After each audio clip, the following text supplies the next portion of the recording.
Element vice total കോസ്റ്റിനെ 3 തരത്തിൽ നമുക്ക് classify ചെയ്യാൻ പറ്റും. Material cost, labour cost and other expense. ഇതിൽ ഈ മെറ്റീരിയൽ കോസ്റ്റിലും ലേബർ കോസ്റ്റിലും വരാത്ത മറ്റെല്ലാ കോസ്റ്റും ഏതിലാണ് വരിക? അതർ എക്സ്പെൻസിലാണ് വരിക. നമുക്ക് ഈ മൂന്നാളെയും വീണ്ടും നമുക്ക് 2 തരത്തിൽ ക്ലാസിഫൈ ചെയ്യാൻ പറ്റും, ഡയറക്റ്റ് ഇൻഡയറക്റ്റ് എന്ന രീതിയിൽ. അതായത് മെറ്റീരിയൽ കോസ്റ്റ് ആണെങ്കിൽ direct material cost, indirect material cost. Labour cost ആണെങ്കിൽ direct labour cost, indirect labour cost.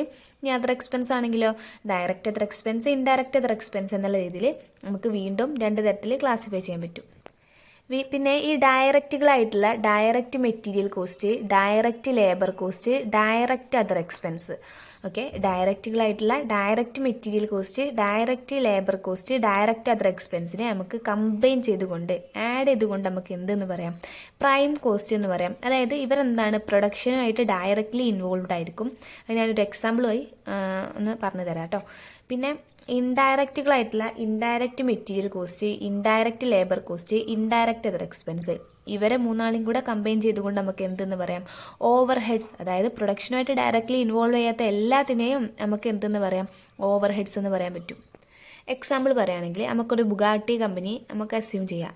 Okay, അപ്പോൾ ബുഗാട്ടി കമ്പനി പെട്ടെന്നാണ് ഉണ്ടാവുന്നതല്ലല്ലോ, നമ്മളത് പ്രൊഡ്യൂസ് ചെയ്തിട്ടല്ലേ ഉണ്ടാവുന്നത്. അപ്പോൾ അതിൻ്റെ ഒരു പ്രൊഡക്ഷൻ യൂണിറ്റ് നിങ്ങൾ അസ്യൂം ചെയ്യുക. ഇവിടെ നോക്കിയിട്ട് ആദ്യം നമ്മൾ പ്രൊഡക്ഷൻ യൂണിറ്റ് അസ്യൂം ചെയ്യുന്ന സമയത്ത് ഒരു ബുഗാട്ടി കമ്പനിക്ക് എന്തൊക്കെ റോ മെറ്റീരിയൽസ് ആവശ്യമുണ്ടാവും? കാർബൺ ഫൈബേഴ്സ്, പ്രീമിയം ലെതർ, അങ്ങനെ കുറേ കാര്യങ്ങൾ ആവശ്യമുണ്ടാവുമല്ലോ.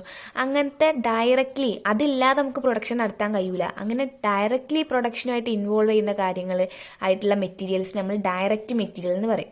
ഇനിയിപ്പോൾ അവിടെ വർക്ക് ചെയ്യുന്ന എംപ്ലോയീസ് ഉണ്ടല്ലോ, അവർക്ക് കൊടുക്കുന്ന വേജ്, അങ്ങനത്തെ കാര്യങ്ങൾ, അവർക്ക് കൊടുക്കുന്ന ഇനിയിപ്പം എന്തും ആയിക്കോട്ടെ, എംപ്ലോയീസിനെ മോട്ടീവ് ചെയ്യാൻ വേണ്ടിയിട്ട് ബോണസ് കൊടുക്കാം, ഇങ്ങനത്തെ കാര്യങ്ങളൊക്കെ കൊടുക്കുകയാണെങ്കിൽ പ്രൊഡക്ഷനായിട്ട് ഡയറക്റ്റ്ലി ഇൻവോൾവ് ചെയ്യുന്ന ലേബേഴ്സിന് കൊടുക്കുന്ന കോസ്റ്റ്, നമ്മളെ കമ്പനിയെ സംബന്ധിച്ചുള്ള കോസ്റ്റിനെ നമുക്ക് എന്തെന്ന് പറയാം? ഡയറക്റ്റ് ലേബർ കോസ്റ്റ് എന്ന് പറയാം. ഇതിൽ രണ്ടിലും പെടാത്ത മറ്റെല്ലാ ഡയറക്റ്റ്ലി പ്രൊഡക്ഷനായിട്ട് ഇൻവോൾവ് ചെയ്യുന്ന കാര്യങ്ങൾ നമുക്ക് ഡയറക്റ്റ് അതർ എക്സ്പെൻസിൽ ഇൻവോൾവ് ചെയ്യാൻ പറ്റും. അതായത് ഇപ്പോൾ നമ്മൾ പിന്നെ നോക്കേണ്ട ഒരു കാര്യമാണ്, നമ്മൾ ഈ പറഞ്ഞ പ്രൈം കോസ്റ്റും ഓവർ ഹെഡും കമ്പൈൻ ചെയ്ത് പറയുന്ന പേരാണ് എന്ത്? Total cost. ഓക്കെ അല്ലേ? പ്രൈം കോസ്റ്റും അതായത് ഡയറക്റ്റ്ലി ഇൻവോൾവ് ചെയ്യുന്നതായിക്കോട്ടെ, ഇൻഡയറക്റ്റ്ലി ഇൻവോൾവ് ചെയ്യുന്നതായിക്കോട്ടെ, ഇവരെല്ലാം കൂടെ കൂടുന്നതല്ലേ നമ്മുടെ ടോട്ടൽ കോസ്റ്റ് ആവുക. അപ്പം ഇവരെ രണ്ടാളും കൂടെ ആഡ് ചെയ്ത് പറയുന്ന പേരാണ് എന്ത്? Total cost.